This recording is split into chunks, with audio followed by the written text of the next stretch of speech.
So guys, जैसा कि हमने लास्ट पार्ट में देखा कि अपर वर्ल्ड में अपर होल के लोग आ गए थे जो कि एक सिल्वर हेयर लेडी को ढूंढ रहे थे। इस बीच हमें अपर वर्ल्ड के तो बहुत ही पावरफुल लोगों की फाइट भी देखने को मिलती है। श्याओ भी ये देखकर बहुत ज्यादा शौक हो जाता है, जिसके बाद वो खुद से अपनी पावर बढ़ाने के बारे में कहने लगता है। अब फिर हमें शियाओ को दिखाया जाता है जो अपने 10वें स्वर्गीय पद को खोलकर पानी के अंदर बैठा कल्टीवेट कर रहा होता है। तभी हम देखते हैं कि शियाओ अपनी पावर रीगेन करके खड़ा हो जाता है। अब हम उसी बर्ड को देखते हैं जो शियाओ के साथ रहती है, और हमें तो इस बात का पता है कि ये बर्ड वही सिल्वर हेयर लेडी है, पर शियाओ को अभी तक इसके बारे में नहीं पता चला। सीन चेंज होता है और हमें जैंग विलेज के अंदर 3 बड़े बड़े बीस्ट को दिखाया जाता है, जिनके डर की वजह से कोई भी घर से बाहर नहीं निकल रहा था, क्योंकि इन बीस्ट से टकराना अपनी मौत को दावत देना था। लेकिन अपना शियाओ तो ठहरा सख्त लौंडा, इसलिए वो ओल्ड मैन के पास इन बीस्ट को मारकर इनकी बॉडी लेकर जाता है और ओल्ड मैन से कहता है कि आपने मेरी बहुत ज्यादा मदद की, इसलिए आज मैं आपके कबीले में आने वाली इस मुसीबत को खत्म करके जा रहा हूँ। ओल्ड मैन कहता है मुझे मालूम था तुम बहुत खास हो, तुम कहाँ से आए हो? इस पर शियाओ कहता है कि वो सब जानना आपके लिए जरूरी नहीं, अभी के लिए आप सिर्फ इतना जान ले, मैं लोअर वर्ल्ड की तरह अपर वर्ल्ड की बुराई को भी खत्म करने आया। ओल्ड मैन कहता है कि अपना ध्यान रखना, और शियाओ उन्हें थैंक्स कहकर वहाँ से चला जाता है। वो ओल्ड मैन खुद से कहने लगता है कि ये लड़का बहुत ज्यादा कमाल का है। जाते हुए शियाओ उस सिल्वर हेयर लेडी से जो कि उस बर्ड की शक्ल में थी, तो हम उसे आगे से सिल्वर बर्ड के नाम से बुलाएंगे। अब शियाओ उसी सिल्वर बर्ड से कहता है कि क्यों ना मैं तुम्हारा कोई नाम रखूं, कैसा रहेगा अगर मैं तुम्हें दाहोन अरबार्स जी सैन हे कहकर बुलाऊं? बर्ड इस पर गुस्सा हो जाती है, तो शियाओ कहता है कि पावर के अकॉर्डिंग मुझे तुम्हें शी बाय बुलाना चाहिए। मगर सिल्वर बर्ड को ये नाम भी पसंद नहीं आता, वो शियाओ के सर में अपनी चूंच से मारने लगती है। तो शियाओ कहता है कि कैसा रहेगा अगर मैं तुम्हें सिल्वर बर्ड कहूं? बर्ड को शियाओ का ये नाम भी पसंद नहीं आता, लेकिन शियाओ कहता है कि तुम बहुत नखरे करती हो। जिसके बाद शियाओ को अपने सामने एक शील्ड लगी दिखाई देती है। वो शील्ड के बाहर उतर जाता है और शील्ड को हाथ लगाता है, तभी उसे एक पावरफुल एनर्जी महसूस होती है। शियाओ समझ जाता है कि ये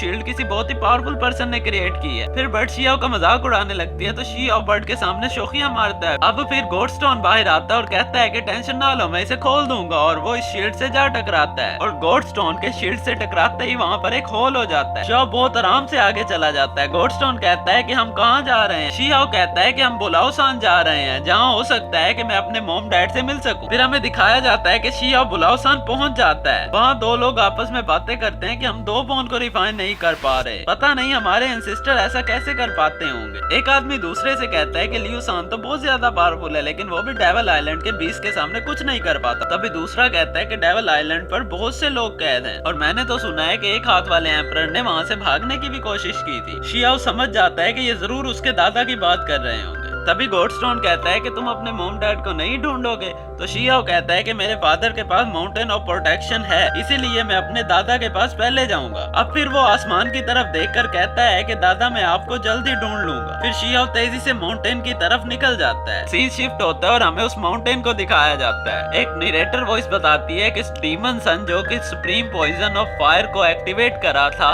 इस माउंटेन को अपना घर बनाया था। वो डीमन बहुत पावरफुल और इनविंसिबल था। हजारों लोग इससे लड़ने के लिए आए, मगर कोई भी इसे हरा नहीं पाया। इस जंग में लाखों लोगों ने जान से हाथ धोए, जिनके खून से इस माउंटेन ने बहुत ज्यादा ट्रेजर बनाए। ऐसे रेयर ट्रेजर पूरी दुनिया में कहीं भी नहीं मिलते। अब आधा आइलैंड एक प्रिजन और बाकी ट्रेजर से भरा हुआ है, लेकिन कोई भी डीमन लॉर्ड की इजाजत के बगैर ना तो वहाँ जा सकते और ना ही वापस आ सकता है। अगर कोई वर्ती प्रैक्टिशियन वहाँ जाके इन डीमंस को हरा दे तो वो सारे खजाने हासिल कर सकता है। सीन शिफ्ट होता है और हमें एक फ्लाइंग शिप को दिखाया जाता है जो कि माउंटेन की तरफ बढ़ रही थी, मगर शिप का पायलट वही शिप को रोककर सबको 3 गुना पैसे बढ़ाने को कहता है, और कहता है कि वरना मैं ये शिप 1 हफ्ते तक यहीं रोक के रहूंगा। एक कहता है कि मैं तो यहाँ से उड़कर ही चला जाऊंगा, लेकिन वो जैसे ही शिप से बाहर निकलता है तो एक थंडर आकर उसे राख कर देता है। ये देखकर सभी लोग डर जाते हैं। शियाओ भी उसी शिप में होता है। तभी हमें एक स्पिरिचुअल डीमन फेस दिखाया जाता है, जिसकी वजह से वहाँ का मौसम तब्दील होने लगता है। वो डीमन करीब आने लगता है, मगर पायलट एक कैंडल निकालता है, जिसे देखकर वो डीमन वापस चला जाता है। इसके बाद सभी लोग ट्रिपल अमाउंट पे करने के लिए मान जाते हैं। इसके बाद शियाओ की नजर एक आदमी पर पड़ती है जो कि बिल्कुल शांत खड़ा था। शियाओ उसके माइंड में देखता है और हमें डीमन आइलैंड की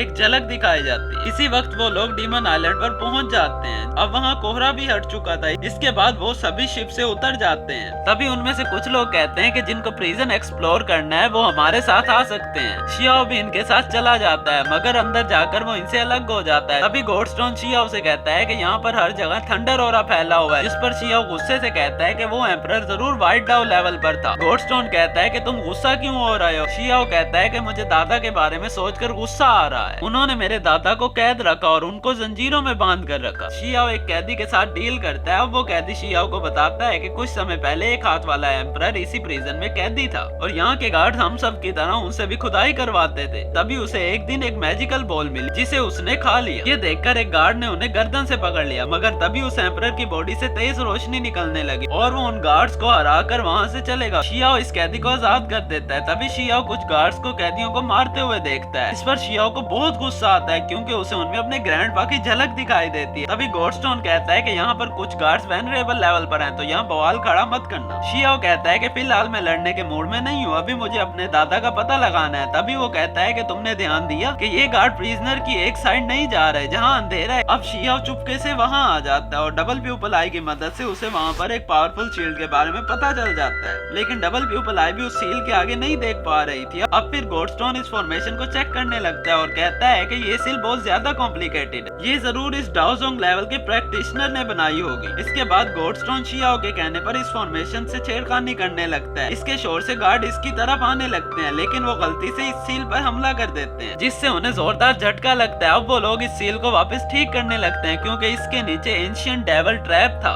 और अगर वो सील टूट जाती तो वो बाहर आकर इस प्रिजन को तबाह कर देता। इधर शियाओ गॉडस्टोन के साथ प्रिजन के ऊपर आ जाता है जहाँ गॉडस्टोन शियाओ से कहता है कि मैंने इस फॉर्मेशन में खराबी की है, अब ये धीरे धीरे बढ़ती जाएगी। इसके बाद हमें ड्रोन व्यू से प्रिजन में होने वाली तबाही का एक सीन दिखाया जाता है और इसी सस्पेंस के साथ ये एपिसोड यहाँ पर खत्म हो जाता है। तो गाइस, अगर आप इस सीरीज का नेक्स्ट एपिसोड भी जल्दी देखना चाहते हो तो हमारे वीडियो को लाइक करके चैनल को भी सब्सक्राइब कर दीजिएगा। Thanks for watching.